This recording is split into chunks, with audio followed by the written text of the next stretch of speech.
Hello everyone. मेरा नाम आनंद है और आज हम लोग रेनिन एंजियोटेंसिन एल्डोस्टेरोन सिस्टम के बारे में पढ़ेंगे। ये बॉडी में वर्क कैसे करता है और इसका फंक्शन क्या है, इसके बारे में आज हम लोग पढ़ेंगे। सबसे पहले इसका फुल फॉर्म जान लीजिए। रेनिन एंजियोटेंसिन एल्डोस्टेरोन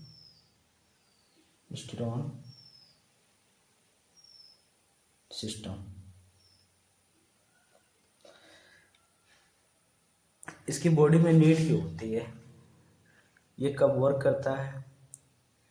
इसकी जब भी बॉडी में सोडियम क्लोराइड का लॉस हो जाए या फिर बीपी लो हो जाए, किसी रीजन से बीपी लो हो जाए या फिर रेनल इस्चीमिया हो जाए। रेनल इस्चीमिया का मतलब है प्रॉपर ब्लड की सप्लाई किडनी तक नहीं पहुंच पाना, इसको रेनल इस्चीमिया कहते हैं। तो ऐसे कंडीशन में क्या होगा, मतलब ग्लोमेरुलर एफरेंट जो प्रेशर है वो लो हो जाएगा, जिसके रीजन से रेनिन का सिक्रीशन होगा। कहाँ से? जस्टा ग्लोमेरुलर सेल से। ये कहाँ पाया जाता है? नेफ्रॉन में पाया जाता है। तो रेनिन क्या करेगा, हमारे ब्लड में एंजियोटेंसिनोजेन पाया जाता है जो कि इनएक्टिवेट फॉर्म में होता है, तो उसको रेनिन कन्वर्ट कर देगा एंजियोटेंसिन फर्स्ट में।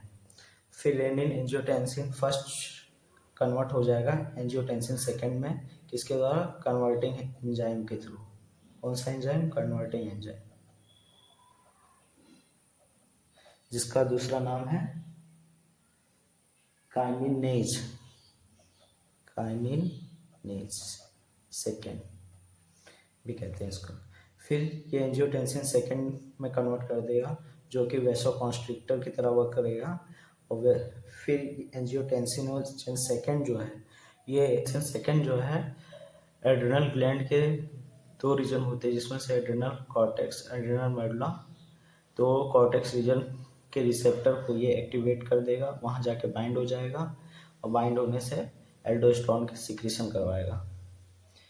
तो जिससे एल्डोस्टेरोन के सिक्रीशन होने से ब्लड वॉल्यूम इंक्रीज हो जाएगा। क्यों ब्लड वॉल्यूम इंक्रीज हो जाता है? क्योंकि सोडियम एंड वाटर का रिएब्जॉर्प्शन रेट इंक्रीज करवाता है, ये इंक्रीज होने से। और यहाँ पे angiotensin second as a vasoconstrictor work करेगा। वैसोकॉन्स्ट्रिक्शन का मतलब ये होता है, vaso means vessels and constriction means narrow. तो इससे बीपी राइज हो जाएगी, क्योंकि pressure equal to force upon area. जब वेसल्स को कॉन्ट्रैक्ट करेंगे तो उसका एरिया रिड्यूस हो जाएगा। सपोज दैट पहले एरिया ये था, अब जो है कॉन्ट्रैक्ट करने के बाद एरिया ये हो गया, तो वेसल्स का एरिया रिड्यूस हो गया। और रिड्यूस होने से क्या होगा, तो प्रेशर इंक्रीज हो जाएगा, क्योंकि प्रेशर इनवर्सली अपॉन एरिया, तो प्रेशर इंक्रीज हो जाएगा एरिया रिड्यूस करने से। तो इस प्रकार से वर्क करता है। अगर सपोज कोई पेशेंट है, उसको हाइपरटेंशन है, ऑलरेडी उसका ब्लड प्रेशर इंक्रीज है और ब्लड वॉल्यूम भी इंक्रीज है, तो ऐसे कंडीशन में क्या करेंगे? ऐसे कंडीशन में हम लोग ये कुछ मेडिसिन के नाम मेंशन कर रहा हूँ यहाँ पे। एलिस्काइरिन, ये क्या करेगा, जो ब्लड के में प्लाज्मा में एंजियोटेंसिनोजेन पाया जा रहा है, उसको एंजियोटेंसिन फर्स्ट में कन्वर्ट नहीं होने दे रहा है, क्योंकि रेनिन जो है वो इनएक्टिवेट को एक्टिव फॉर्म में कन्वर्ट कर रहा है, तो इसको एक्टिव फॉर्म में कन्वर्ट नहीं होने देगा एलिस्काइरिन। तो इस रीजन से आगे की जो प्रोसेस है वो स्टॉप हो जाएगा, जिस रीजन से ना उसका ब्लड प्रेशर इंक्रीज होगा, ना ब्लड वॉल्यूम इंक्रीज होगा। अब सपोज दैट किसी रीजन से अगर वो एंजियोटेंसिन फर्स्ट बन भी गया, तो एंजियोटेंसिन सेकंड में कन्वर्ट नहीं होने देगा।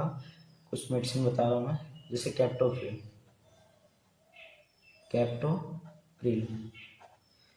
लिस्नोप्रिल।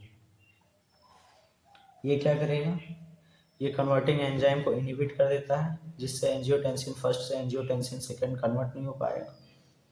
अगर मान लीजिए वो बन भी गया एंजियोटेंसिन सेकंड, तो रिसेप्टर्स से कुछ मेडिसिन ऐसे हैं जो बाइंड नहीं होने देंगे, जैसे लोजर्टन एंड कैंडिसर्टन। ये क्या करेगा, ये कॉम्पिटिटिव इनहिबिटर की तरह वर्क करेगा। कॉम्पिटिटिव इनहिबिटर मतलब ये एंजियोटेंसिन सेकंड यहाँ बाइंड होने से पहले ही ये यहाँ पे जाके एड्रेनल कॉर्टेक्स के रिसेप्टर पे बाइंड हो जाएगा, और जिसके रीजन से इस रिसेप्टर को ब्लॉक कर देगा, जिससे एल्डोस्टेरोन का सिक्रीशन नहीं होगा। एल्डोस्टेरोन का सिक्रीशन ना होने से बॉडी का ब्लड वॉल्यूम इंक्रीज नहीं होगा, क्योंकि सोडियम और वाटर का डिएब्जॉर्प्शन रेट जो है डिक्रीज कर देगा, जिस रीजन से जो है कोई इफेक्ट नहीं आएगा ब्लड वॉल्यूम पे। आज के लिए इतना ही, धन्यवाद।